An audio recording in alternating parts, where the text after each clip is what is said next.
Hi, എല്ലാവർക്കും നമസ്കാരം. ഇന്നത്തെ നമ്മുടെ സ്പെഷ്യൽ എന്ന് പറയുന്നത് വളരെ രുചികരമായിട്ടുള്ള ഒരു മീനച്ചാറാണ്. നമ്മുടെ മീനച്ചാറ് തയ്യാറാക്കാൻ വേണ്ടിയിട്ട് ഞാൻ എടുത്തിരിക്കുന്നത് ചൂരമീനാണ്. അപ്പോൾ ചൂരമീൻ ഞാൻ ഇതേ അളവിൽ കട്ട് ചെയ്ത് കഴുകി നല്ല വൃത്തിയാക്കി വെച്ചിട്ടുണ്ട്. ഒരുപാട് വലിയ പീസായിട്ടും കട്ട് ചെയ്യാൻ പാടില്ല, ചെറുതായിട്ടും കട്ട് ചെയ്യാൻ പാടില്ല. ദശ കട്ടിയുള്ള ഭാഗമാണ് നമുക്ക് ആവശ്യം.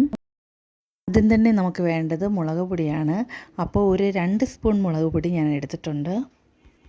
നല്ല എരിവുള്ള മുളക് പൊടിയാണെങ്കിൽ 1 സ്പൂൺ ചേർത്താൽ മതിയാകും. ഇത് എരിവ് കുറഞ്ഞ മുളക് പൊടി ആയതുകൊണ്ടാണ് ഞാൻ 2 സ്പൂൺ ചേർത്ത് കൊടുത്തത്.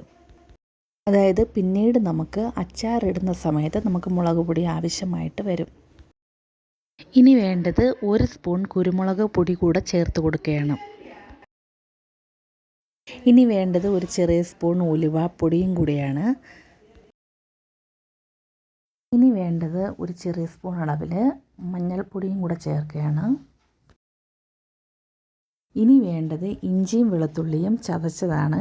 പേസ്റ്റാക്കി എടുക്കരുത്, ചതച്ചത് തന്നെ വേണം. ഇനി ഇതിലേക്ക് വേണ്ടത് ആവശ്യത്തിനുള്ള ഉപ്പും കൂടിയാണ്. ഇനി ഇത്രയും ചേർത്തിട്ട് നല്ലതുപോലെ ഒന്ന് മിക്സ് ചെയ്ത് എടുക്കാവുന്നതാണ്. നന്നായിട്ട് ഈ മസാലകളെല്ലാം തന്നെ മീനിലേക്ക് പിടിക്കത്തക്ക വിധത്തിൽ നന്നായിട്ട് യോജിപ്പിച്ച് കൊടുക്കണം. ഇതുപോലെ സ്പൂൺ വെച്ച് വേണമെങ്കിൽ യോജിപ്പിച്ചെടുക്കാം, അല്ലെങ്കിൽ കൈ വെച്ച് വേണമെങ്കിൽ നന്നായിട്ട് കുഴച്ചെടുക്കാവുന്നതാണ്. മസാലയൊക്കെ നന്നായിട്ട് യോജിപ്പിച്ചെടുത്തിട്ടുണ്ട്. ഇനി 30 മിനിറ്റ് റെസ്റ്റ് ചെയ്യാൻ വെക്കണം. അപ്പോൾ അത്രയും സമയം കൊണ്ട് നല്ലതുപോലെ ഈ മീൻ കഷ്ണങ്ങളിലേക്ക് മസാലകളൊക്കെ ഒന്ന് പിടിച്ചിട്ടുണ്ടാവും. അപ്പോൾ നമ്മുടെ മീൻ അരമണിക്കൂറായിട്ടുണ്ട്. ഇനി നമുക്ക് പെട്ടെന്ന് തന്നെ ഒന്ന് പൊരിച്ചെടുക്കാം. ഞാനിപ്പോൾ ഇതുപോലെ ഒരു ചീനച്ചട്ടി അടുപ്പിൽ വെച്ച് കൊടുത്തിട്ടുണ്ട്. അപ്പോൾ അത് ചീനച്ചട്ടി ചൂടായി കഴിയുമ്പോൾ നമുക്ക് നല്ലെണ്ണ ഒഴിച്ച് കൊടുക്കണം. മീനച്ചാറ് തയ്യാറാക്കുമ്പോൾ എപ്പോഴും നല്ലെണ്ണ വേണം ഉപയോഗിക്കാൻ. നല്ലെണ്ണയാവുമ്പോഴത്തേക്ക് നല്ല രുചികരവുമായിരിക്കും, ഒരുപാട് നാൾ കേടാവാതെയും ഇരിക്കും.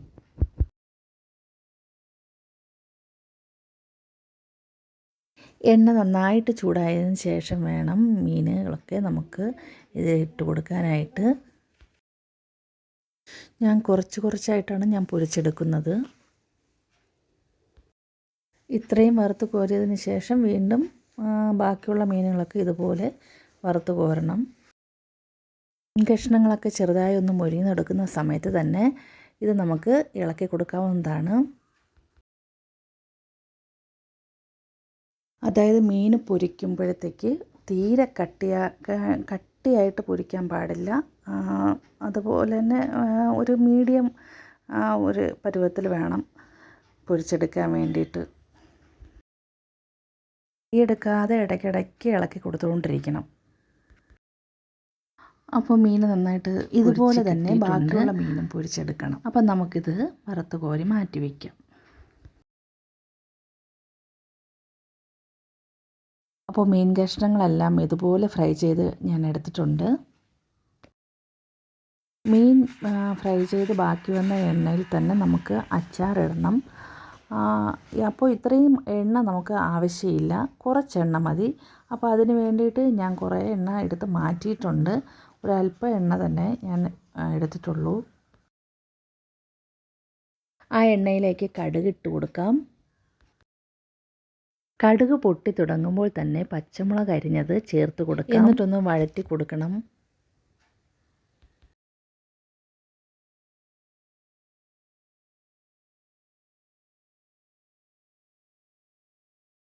അതിനുശേഷം കറിവേപ്പില ഇട്ട് കൊടുക്കാം.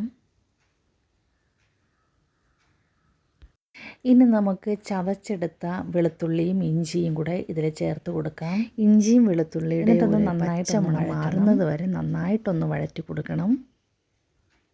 അപ്പോൾ ഇഞ്ചിയും വെളുത്തുള്ളിയുടെ ഒരു പച്ച ചുവയൊക്കെ ഒന്ന് മാറിയിട്ടുണ്ട്. അപ്പോൾ ഈ ഒരു സമയത്തേക്ക് നമുക്ക് മുളക് പൊടി ചേർത്ത് കൊടുക്കാം.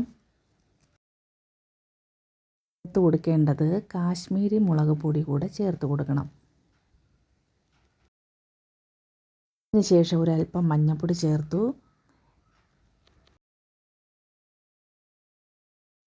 എന്നിട്ട് കായപ്പൊടി കൂടെ ചേർത്ത് കൊടുക്കണം. എന്നിട്ട് ഇതുപോലെ എല്ലാം ഒന്ന് യോജിപ്പിച്ച് കൊടുക്കണം.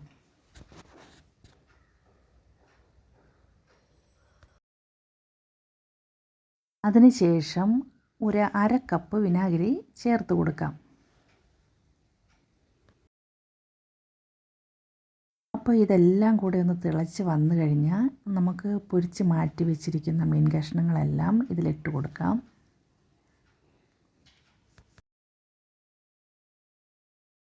മീൻ കഷ്ണങ്ങളെല്ലാം ചേർത്ത് കൊടുത്ത് നന്നായിട്ടൊന്ന് യോജിപ്പിച്ച് കൊടുക്കണം. അതിനുശേഷം നമുക്ക് ഇതിലേക്ക് ആവശ്യത്തിനുള്ള ഉപ്പ് ചേർത്ത് കൊടുക്കണം. എന്നിട്ടൊന്ന് നന്നായിട്ട് വീണ്ടും ഒന്ന് യോജിപ്പിച്ച് കൊടുക്കണം. അപ്പോൾ ഇവിടെ മീൻ അച്ചാർ റെഡിയായി. വളരെ രുചികരമായിട്ടുള്ള ഒരു മീനച്ചാറാണിത്.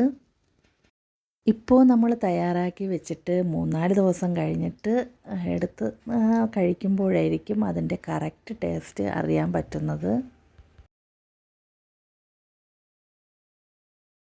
അപ്പോൾ ഈ മീനച്ചാർ നമ്മൾ നന്നായിട്ട് തണുത്തതിന് ശേഷം മാത്രം നമ്മൾ ഒരു ഗ്ലാസ് ബോട്ടിലോ എന്തെങ്കിലും മാറ്റി അടച്ച് വെക്കണം.